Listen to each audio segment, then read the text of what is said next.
Hey guys, this is how you set up your new 2024 Lincoln. Hello, we're going to show you how to set up the Bluetooth on your phone and Apple CarPlay. So we're going to hit the settings button right there. We're going to hit Bluetooth.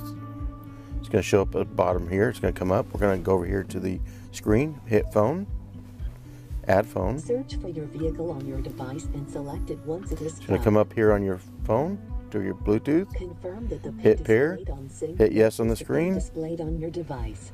And then you hit allow for contacts. For your safety, and use CarPlay. stay alert to changing road conditions And then enable CarPlay on your screen. Features while your vehicle is and then we got one more step. So we're going to go into the information button where you had it. You're going to add show notifications, device type. You're going to hit that and hit car stereo. And there you go. And now we got Apple CarPlay. And this is all wireless. We can expand that screen. There you go.